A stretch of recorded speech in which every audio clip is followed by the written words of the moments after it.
لبیک لبیک لبیک یا رسول اللہ لبیک لبیک لبیک لبیک لبیک لبیک یا رسول اللہ نبی کا جو غلام نعرہ تکبیر نعرہ رسالت یا رسول اللہ وبرکاتہ۔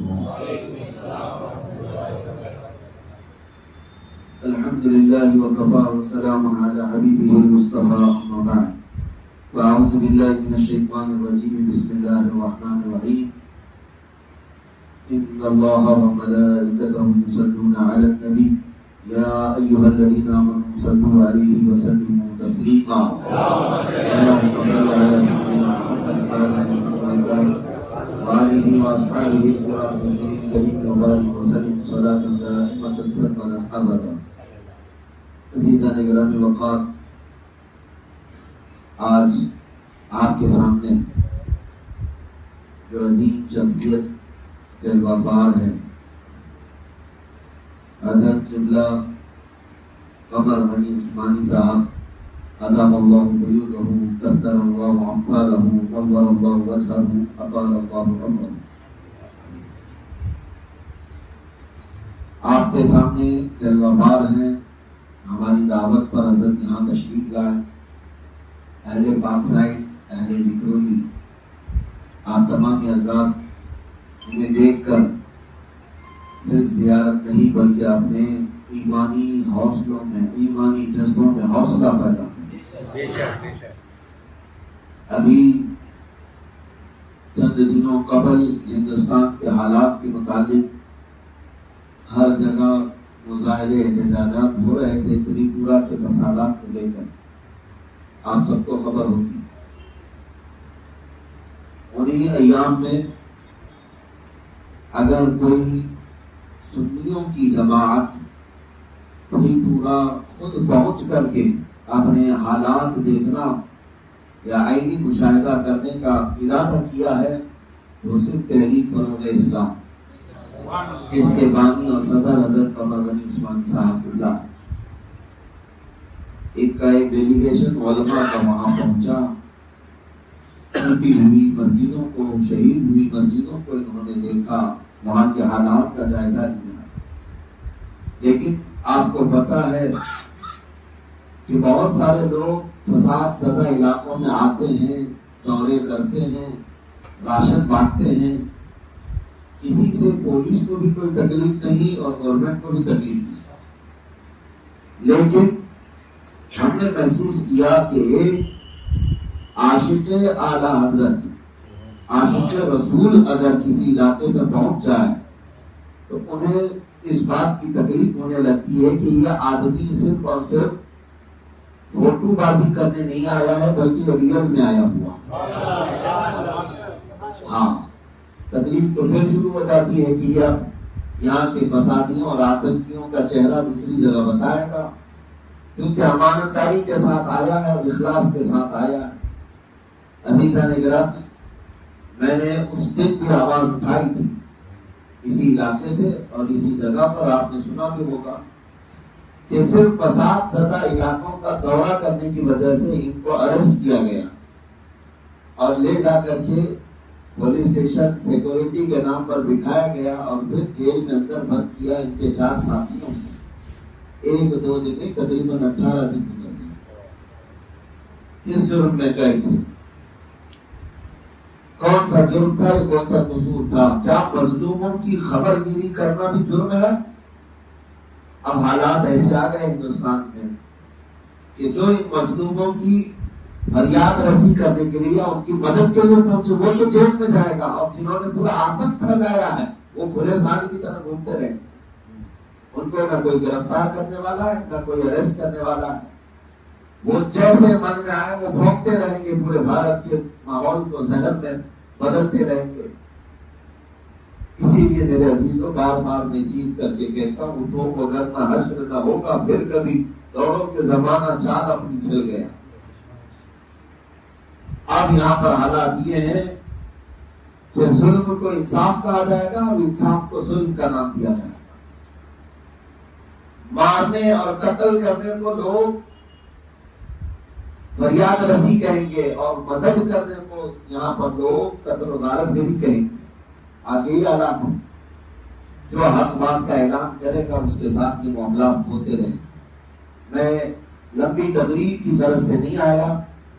میں نے حضرت کو آج صرف اور صرف اس غرض سے یہاں پر آپ کے سامنے بلایا کہ میں پھر یہاں سے قوم کو یہ میسج دے دوں کہ جیل کی سلاخیں ہوں یا پھانسی کا پھندہ ہو، ایک مومن صالح کو اس کے ارادوں سے کبھی نہیں روک سکتا، کبھی نہیں روک سکتا.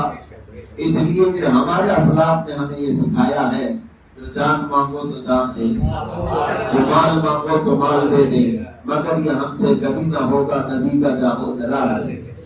ہاں شریف پورا جو پہنچے تھے وہ صرف یہ نہیں ہے کہ مسجدیں شہید ہو گئیں، مسجدیں جلا دی گئیں. مین مقصد تو یہ تھا کہ میرے مصطفیٰ کریم کی شان میں بھدی گالیاں وہاں دی جا رہی تھی، ریلی نکال کر کے گستاخیاں کی جا رہی تھی. ایک درد مسلمان پہنچے گا ضرور پہنچے گا، اور وہاں جنہوں نے ادا کیا اللہ ان کے اقبال بلند رکھے. میں یہ ضرور کہوں گا کہ رسول پاک صلی اللہ تعالیٰ علیہ وسلم کی عزت کی حفاظت والی جو خدمت ہے وہ اللہ کی توفیق سے ملتی ہے. یہ ضروری نہیں ہے کہ ان کے پیچھے بڑی سیاست ہو، ان کے پیچھے بڑے بڑے لیڈر کھڑے ہوں، بہت سارے وکیلوں کی جماعت ہو، کچھ نہیں، ضرورت نہیں. بلکہ اللہ تعالیٰ اپنے حبیب پاک صلی اللہ تعالیٰ علیہ وسلم کی خدمت کے لیے کبھی مکڑی کو بھی قبول فرماتا، ہاں کبھی کبوتری کو قبول فرماتا. کیا ہمارے سور کی حفاظت اللہ تبارک و تعالیٰ نے مکڑی کے جانوں سے نہیں فرمائی؟ ہاں حالانکہ مکڑی کا جانا سب سے کمزور گھر ہوتا ہے، لیکن مولا جب حفاظت کرنے پر آئے کمزور سے کمزور کو بھی اٹھاتا ہے.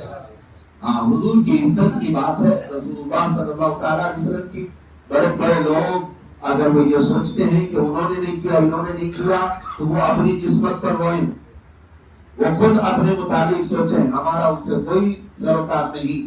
میں اتنا جانتا ہوں کہ اللہ اور اس کے رسول جسے خدمت کے لیے چن لے وہ میدان میں اترے. اب میں آپ کو ایک بات بتا دوں، یہ جیل میں جا کر کے آنا کوئی عیب کی بات نہیں، جبکہ اللہ اس کے رسول کے لیے گیا. خود میرے مرشد گرامی حضور قادر شریعہ رحمۃ اللہ علیہ کو بھی جیل میں قید کیا گیا. ظالموں نے سعودی عرب میں پکڑ کر کے قید میں رکھا، جس بنیاد پر وہ حق بات کرنے کی بنیاد پر. حضور پاک صلی اللہ تعالیٰ علیہ وسلم کی عزت کا پرچم انہوں نے مدینے میں بھی بلند کیا تھا. ظالموں نے ہتھکڑیاں لگائی اور اندر قید بھی کیا تھا. ہمارے اسلاف میں حضور مجاہد ملت رحمۃ اللہ تعالیٰ علیہ اڑیسہ کے رئیس اعظم کہلاتے تھے، لیکن 8 مہینے تک جیل میں رکھے گئے تھے. سب بڑے بڑے علماء ہیں، حضرت مظفر حسین کچھوچوی رحمۃ اللہ علیہ بڑے بزرگوں میں سے بھی ہیں اور ممبر آف پارلیمنٹ بھی رہے ہیں. اپنے ایک زمانے میں ان کو قید کیا گیا تھا جیل میں، تو ان کا ایک شعر مجھے یاد آتا ہے. انہوں نے سب کو یہ درس دیتے ہوئے کہا تھا، مظفر کو مقید نہ سمجھ ایسے یاد، مظفر کو مقید نہ سمجھ ایسے یاد، یہ میری اسیری بھی میری سنت آبائی ہے، میری اسیری بھی سنت آبائی ہے، میرے آبا و اجداد کی سنت ہے اور حقیقت میں سنت ہے. امام اعظم ابو حنیفہ رضی اللہ تعالیٰ سراج الامہ ہیں، تاج الامہ ہیں، کروڑوں مومنوں کے امام ہیں. آپ کو پتہ ہے خلیفہ وقت ابو منصور نے آپ کو عہدہ قضا پیش کیا تھا کہ آپ قاضی القضات بن جائیں. لوگ ہوڑ لگی ہوئی ہے عہدے لینے کے لیے اور وہاں پیش کیا جا رہا تھا. امام اعظم نے ٹکرا دیا اور کہا میں نہیں بن سکتا. وہ اصرار کرتا رہا نہیں آپ پر. اور جب اس کو یہ لگا کہ انہوں نے میری عزت نہیں رکھی، بس یہی بات تھی، یہاں سے اختلاف شروع ہوا. امام اعظم ابو حنیفہ کو جیل میں قید کیا. وقت کے امام، کروڑوں مسلمان جس کی اقتدا کرتے ہیں، امام اعظم ابو حنیفہ رضی اللہ تعالیٰ جیل میں قید رہے، یہاں تک کہ آپ کا آخری وقت بھی جیل میں ہی آئے. جیل میں ہی آئے، آپ کے انتقال کے وقت آپ جیل میں تھے. اور یہ تو چھوڑے، اہل بیت اطہار کے بڑے اماموں میں سے ایک امام موسیٰ کاظم رضی اللہ تعالیٰ، جن کو باب الحوائج کہا جاتا ہے، ان کے دروازے پر جو مانگا جائے اللہ قبول فرماتا ہے. امام موسیٰ کاظم جن کے دربار میں جانے کے لیے سیدنا شیخ عبد القادر جیلانی غوث پاک رضی اللہ تعالیٰ دریائے دجلہ کے اس پار اپنی چپلیں اتار دیتے تھے امام موسیٰ کاظم کے دربار میں جانے کے لیے. بڑا ادب و احترام فرماتے امام موسیٰ کاظم کا، لیکن آپ کی اکثر زندگی خلیفہ وقت کے ڈھائے ہوئے مظالم اور مصیبتوں پر ہی گزری. آپ کو قید و بند میں رکھا گیا. امام موسیٰ کاظم رضی اللہ تعالیٰ عنہ کو جیل میں اتنے دن تک رکھا جاتا تھا کہ آپ اندر رہ کر کے بھی جب رات میں کھڑے ہوتے تو فجر کی نماز تک آپ مصلی پر کھڑے نہیں جاتے. نہ ان کو جیل کی سلاخیں پریشان کرتی، اور اندر کے جو قیدی تھے وہ کہتے آپ تو رسول اللہ کی آل میں سے. ہمارے پاس جو حضرت بیٹھے ہوئے ہیں یہ حضرت عثمان غنی کی آل عثمانی ہے، اور رسول اللہ کی آل کو بھی جیل میں رکھا گیا. تو لوگ ان سے کہتے کہ آپ قید میں ہیں، جیل میں ہیں. تو مسکرا کر کے کہتے ہیں کون سے عجب بات ہے، ہمارے لیے تو اللہ کے نبی نے فرمایا پوری دنیا ہی قید خانہ ہے. الدنیا سجن للمؤمنین. اللہ کے نبی صلی اللہ علیہ وسلم نے فرمایا دنیا مومنوں کے لیے قید خانہ ہے. تو میں اگر قید خانے میں ہوں تو یہ ایمان کی علامت ہے. ایمان والے کو قید میں رکھا جا. عزیزان گرامی، امام موسیٰ کاظم رضی اللہ تعالیٰ عنہ کو اتنی سختیاں دی گئی تھی، اتنی سختیاں کہ ایک وقت وہ بھی آیا کہ جب آپ کو آپ کے کھانے میں زہر دیا گیا جیل کے اندر، اور سخت قسم کا زہر، آپ زہر کھا گئے.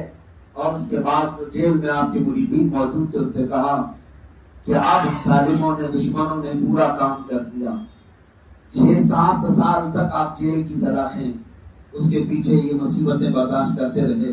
پھر زہر جب آپ کے جسم میں آیا تو آپ نے کہا کل دیکھنا میرا جسم لال ہو جائے گا، پرسوں میرا جسم پیلا ہو جائے گا، 3 دن کے بعد میرے جسم کے اندر کالا پن آنے لگ جائے گا، اور پھر میں اس دنیا سے چلا جاؤں گا.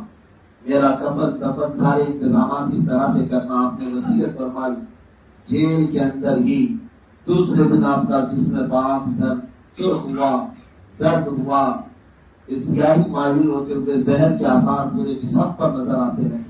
اور تیسرے دن آپ کا جیل کے اندر انتقال ہوا. جنازہ امام موسیٰ کاظم کا جیل کے اندر سے نکلا، اور جہاں وہ آج دفن ہیں کتنے خلفاء آئے جاتے ہیں. ان کو قید کرنے والا کوئی مشرک نہیں تھا، وہ خلفاء بنو عباس ہی تھے. ظالم خلفاء خلیفہ وقت امام موسیٰ کاظم کو قید کر کے اتنا انہیں پریشان کر رکھے تھے کہ آپ کی وفات ہو گئی. لیکن آج بھی اللہ توفیق دے، عراق جاؤ، بغداد جاؤ، اور جا کر کے دیکھنا امام موسیٰ کاظم رضی اللہ تعالیٰ عنہ کا دربار. اللہ کا اتنا عالی شان دربار ہے کہ کاظمین اس کو کہا جاتا ہے، بلکہ وہاں کا حرم اس کو کہا جاتا ہے. اتنا بڑا علاقہ کہ اندر جاتے ہی تمہارے جسم کے اندر رکت تاری ہو جائے گی. یہ میں اپنے تجربات بتا رہا، رکت تاری ہو جائے گی. جن کے دروازے پر غوث پاک کہتے میری دعائیں قبول ہوتی ہیں، وہ امام موسیٰ کاظم آج بھی وہ بغداد میں ان کا جھنڈا لہرا رہا ہے. اور جتنے خلفاء آئے تھے جو انہیں قید کیے، ڈھونڈ کر کے نکالا گیا. پورے بغداد میں ان کی قبریں نہیں ملتی، قبریں نہیں ملتی. ارے تخت تمہارے پاس تھا، سلطنت تمہارے پاس تھی، فوج تمہارے پاس تھی، قید تو تم نے کیا تھا، لیکن نام و نشان مٹ گیا. اور باقی ہے اب تک نام و نشان کسی آل رسول کا. اسی لیے علامہ کفایت علی کافی رحمۃ اللہ علیہ کی وہ باتیں ہمیں یاد آتی ہیں جب ان کو پھانسی پر بھی چڑھا دیا گیا. کفایت علی کافی کو قید کر کے انگریزوں نے 7 دن تک جسم پر استری پھیرا، جسم پر گرم استری پھیرتے تھے، اور پھر جب چمڑی جلتی تھی تو نمک چھڑکتے تھے. 7ویں دن جب آپ کو پھانسی پر چڑھایا گیا تو اس سے پہلے آپ نے یہ اعلان کیا تھا کوئی گل باقی رہے گا نہ چمن رہ جائے گا، پر رسول اللہ کا دین حسن رہ جائے گا. اور آپ کا وہ مصرع اچھی طرح سے یاد رکھ لو. آپ نے فرمایا تھا کہ نام شاہان جہاں مٹ جائے گا یہاں، نام شاہان جہاں مٹ جائے گا یہاں، لیکن نام حضرت و پنجتن رہ جائے گا. اہل بیت کا نام اور اللہ کے رسول کے نائبین کا نام تو رہے گا، سب فنا ہو جائیں گے کافی وہ، لیکن حشر تک نام حضرت کا زبانوں پر سخن رہ جائے گا. اور آج بھی دیکھ رہی ہے دنیا، آج ہمارے ساتھ جو کچھ بھی سختیاں ہو رہی ہیں اس سے بالکل گھبرانے اور ڈرنے کی بات نہیں، بالکل ڈرنے کی ضرورت نہیں ہے۔ میں آج پھر یہ کہوں گا، یہ آج ہمارے سامنے حضرت قمر غنی عثمانی صاحب آئے ہیں، یہ ہمارے آبا و اجداد کی سنت دہرا کر ہمارے حوصلوں میں اضافہ کرنے آئے۔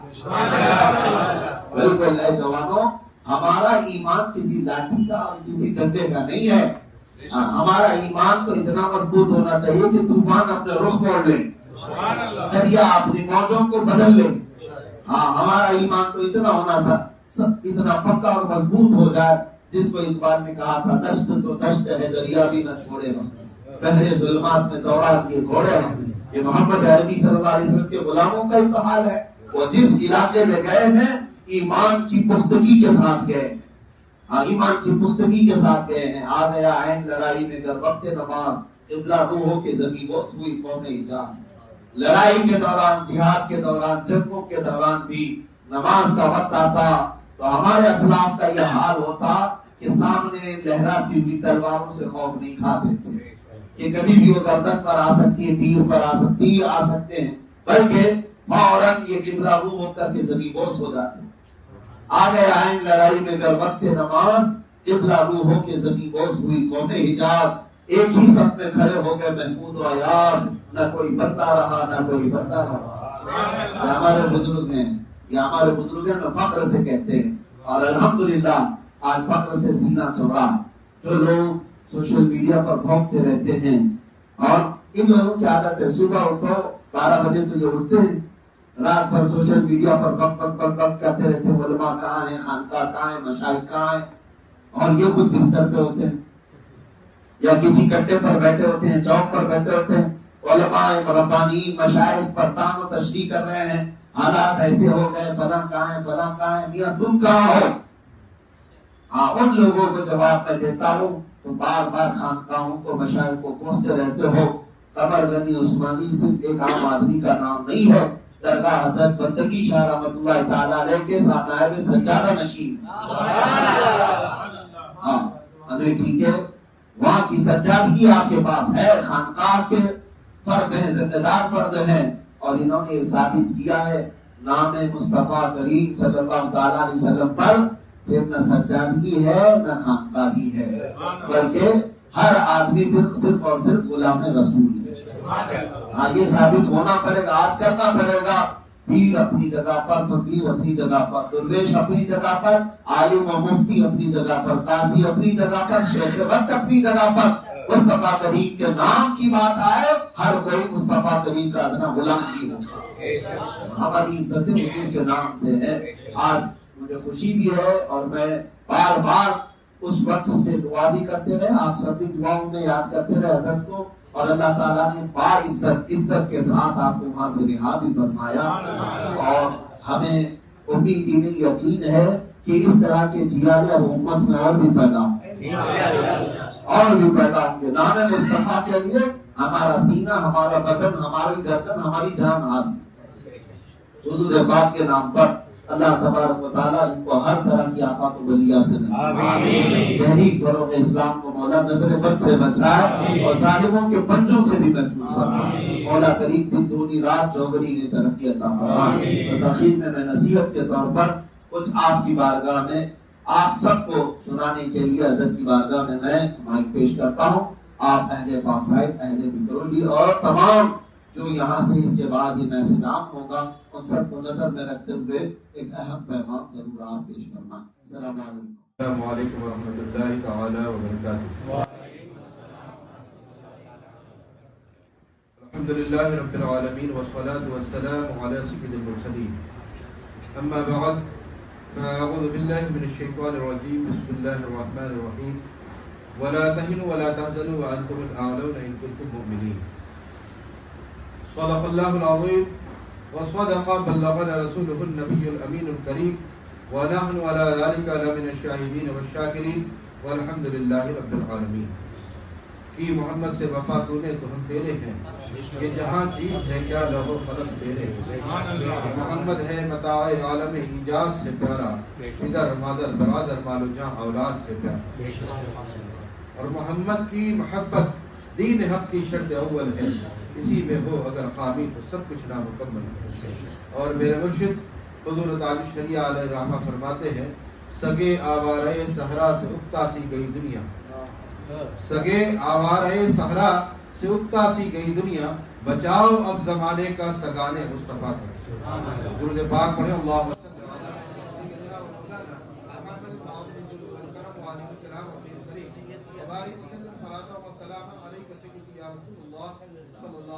علیہ وسلم۔ یا رسول اللہ تیری خاطر ذلیل ہونا ہے، میری عزت میرا وقار سلام۔ یا رسول اللہ صلی اللہ علیہ وسلم آپ کی عظمت کی حفاظت کے لیے، آپ کے دین کی حفاظت کے لیے اگر ہمیں ذلیل و خوار ہونا پڑے تو یہی ہمارے لیے عزت ہے، یہی ہمارے لیے افتخار ہے۔ لیکن حضور کی عظمت پہ حملے ہوتے رہے، ہم بڑے چیئرمین بن کر کے ایم ایل اے بن کر کے بیٹھے رہے، ہم بڑے کارپوریٹر ہو کے بیٹھے رہے، اور ہم بڑے مسند نشین ہو کے بیٹھے رہے، ہم بڑے جبہ و دستار سجا کے بیٹھے رہے، تو میں بڑی معذرت کے ساتھ عرض کرتا ہوں کہ یہ عزت نہیں ہے، یہ حقیقت میں ذلت و رسوائی ہے۔ لہذا آج میں آپ سب سے حضرت علامہ مفتی سلمان اظہری صاحب دعوت برکاتہ العالیہ کی دعوت پہ ان کے حکم پر میں حاضر ہوا، اس لیے نہیں کہ ان سے میرا کوئی ذاتی تعلق ہے، صرف اس لیے کہ جب بھی مظلومہ پر ظلم ہوتا ہے ان کی آواز اٹھتی ہے، جب بھی ناموس رسالت پہ حملے ہوتے ہیں ان کی آواز اٹھتی ہے۔ بس صرف یہی ایک ہمارا ان کا تعلق ہے، دوسرا کوئی تعلق نہیں۔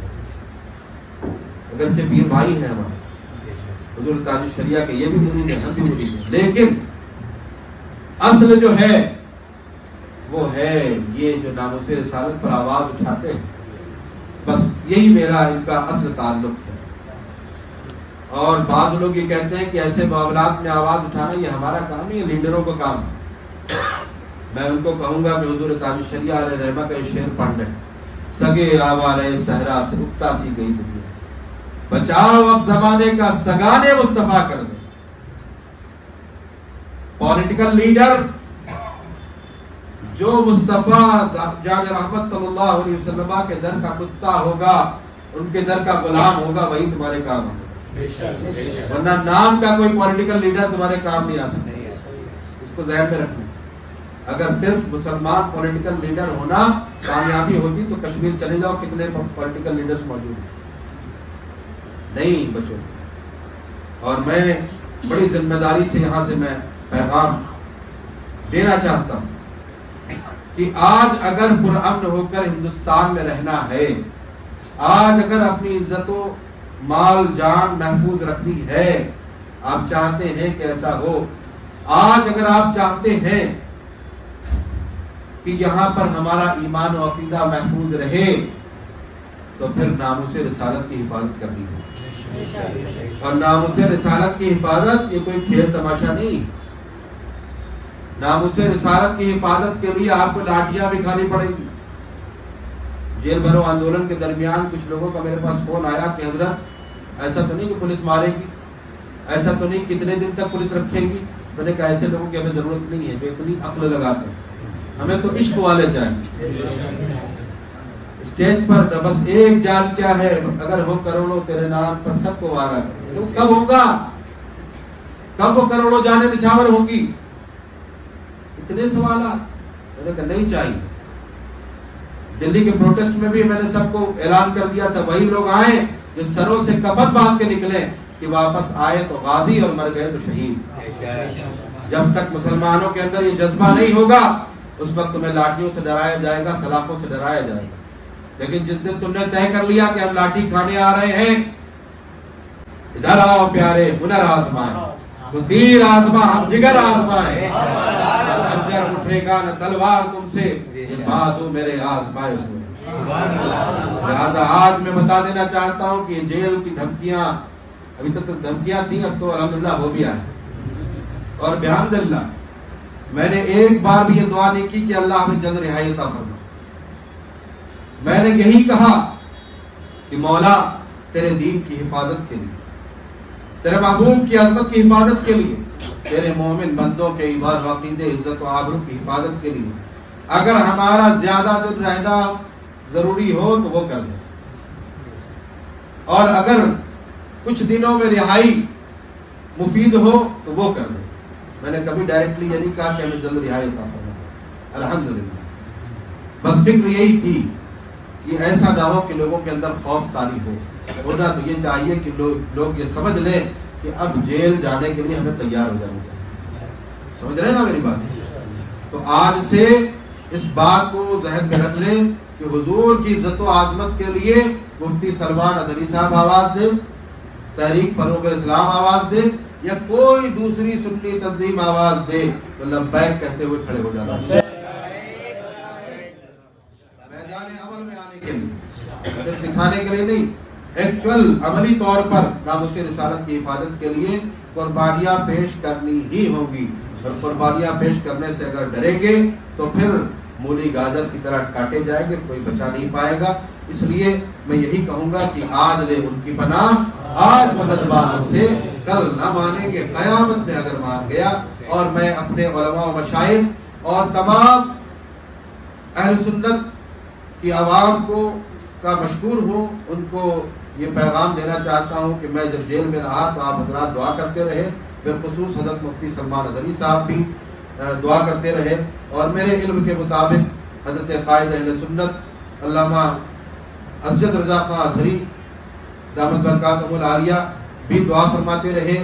حضرت علامہ عبدالمصطفیٰ حشمتی صاحب بھی دعا فرماتے رہے. دیگر خانقاہ مولانا شریف، کچوچا شریف اور جن حضرات نے دعائیں کی ان تمام کا میں مشکور ہوں. لیکن میں ساتھ ساتھ ایک بڑا مؤدبانہ عریضہ پیش کرتا ہوں کہ اب وقت آ گیا ہے کہ ساتھ کھڑے ہو جائیں مل کر کے، اور جو آگے آنے کے لیے تیار ہوں گے ہمارے اکابر فقیر ان کی قیادت میں پیچھے پیچھے شانہ بشانہ حاضر ہونے کے لیے تیار ہے. اللہ تبارک و تعالی ہمیں کہنے سے زیادہ، آپ کو سننے سے زیادہ عمل کی توفیق عطا فرمائے. وآخر دعوانا الحمدللہ رب العالمین.